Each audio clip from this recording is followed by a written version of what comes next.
Boa noite, vamos dar início a mais uma aula. Hoje a gente vai falar brevemente sobre a segurança do paciente e a gestão de riscos, em urgência.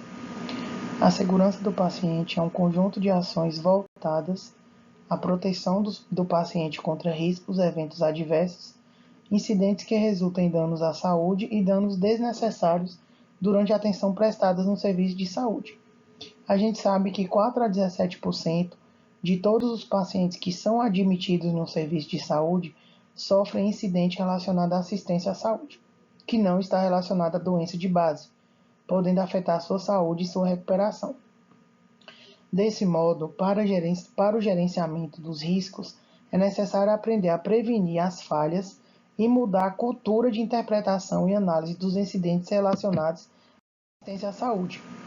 As unidades de saúde que prestam atendimento de urgência e emergência apresentam maior risco de eventos adversos que comprometam a segurança do paciente, conforme Marques e Rossetti, Portugal. Os serviços de urgência e emergência são locais dinâmicos e predispostos aos erros assistenciais devido ao seu ritmo acelerado, à superlotação e à complexidade da gravidade dos pacientes, ao fato de que os profissionais de enfermagem atendem simultaneamente muitos pacientes e com escassez de informações clínicas, além de trabalharem sob pressão constantemente. A gente sabe que as unidades de urgência e emergência, elas vivem em superlotação, né? E a gente sabe também que o quantitativo de profissionais da saúde que atuam, na urgência e emergência, eles atendem um quantitativo bem grande de pacientes, né? O que torna as jornadas de trabalho exaustivas, né? Bem exaustivas, e propiciam, de certa forma, aumentam aí a chance e o índice de acontecerem os erros, que não estão relacionados à doença de base do paciente que dá entrada ali no serviço de urgência, porém que interferem no tratamento dessas patologias, bem como na recuperação, desses pacientes. Estudos evidenciam a falta de segurança do paciente em serviço de urgência e emergência, Os profissionais, eles não realizam a identificação correta dos pacientes e não aplicam nenhum protocolo de risco aos pacientes na admissão. Além disso, observou-se que 52,8% das soluções parenterais administradas aos pacientes não estavam identificadas com rótulos e apenas 29,4% dos pacientes foram investigados sobre ter alergia a produtos e medicamentos.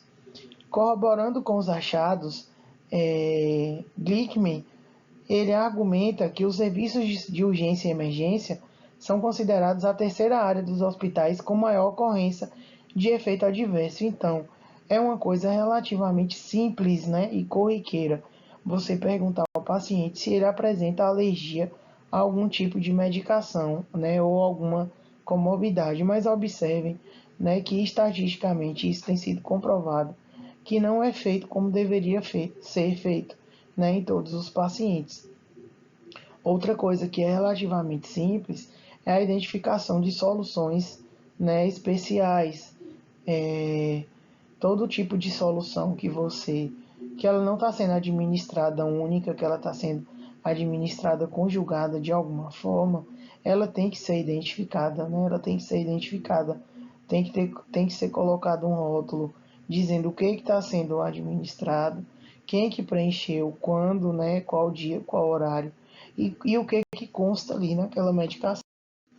Partindo desse princípio, é necessário rever os pontos de fragilidade na segurança dos pacientes do serviço de urgência e emergência, de modo que as equipes de saúde devem ser treinadas para identificar possíveis erros relacionados ao seu atendimento.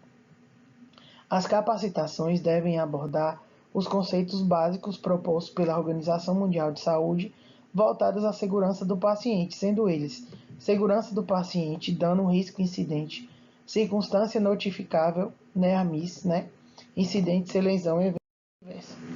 Aí a gente tem a segurança do paciente, que tem o objetivo de reduzir o mínimo aceitável risco de dano necessário associado ao cuidado da saúde. O dano, o que é o comprometimento da estrutura ou função do corpo e ou qualquer efeito dele oriundo, incluindo-se doenças, lesão, sofrimento, morte, incapacidade ou disfunção, podendo assim ser físico, social ou psicológico. Risco, probabilidade de um incidente ocorrer. Incidente, evento ou circunstância que poderia ser resultado ou resultou em dano desnecessário ao paciente.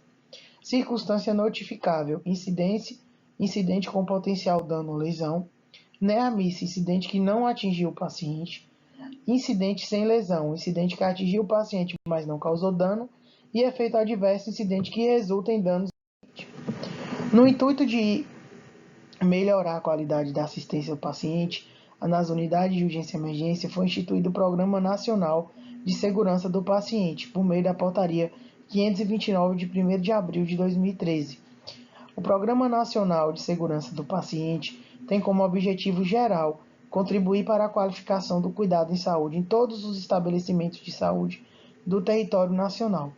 E dentre os seus objetivos específicos estão promover e apoiar a implementação de iniciativas voltadas à segurança do paciente em diferentes áreas de atenção, organização e gestão de serviços de saúde por meio da implantação da gestão de riscos e de núcleos de segurança do paciente nos estabelecimentos de saúde. Para pensar a segurança do paciente no serviço de urgência e emergência, é preciso reorganizar o fluxo de atendimento, identificar materiais e medicamentos e seguir protocolos de atendimento.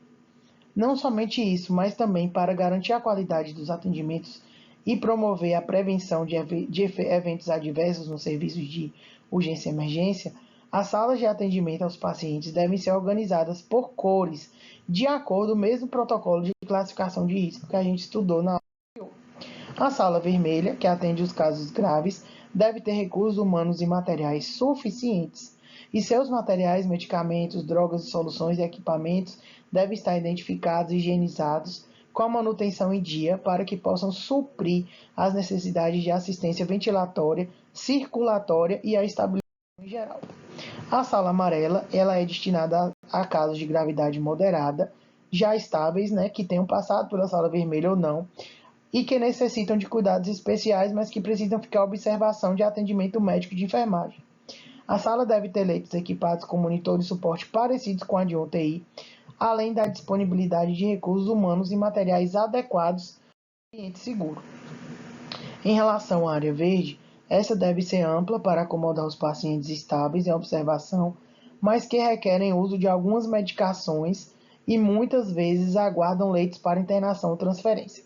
Deve-se observar para que não haja muitos pacientes para atender e poucos profissionais disponíveis, que comumente é o que acontece nessas salas verdes, um quantitativo exacerbado de pacientes para uma quantidade mínima de profissionais, o que não garante uma assistência qualificada e eficaz, né? Sabemos disso.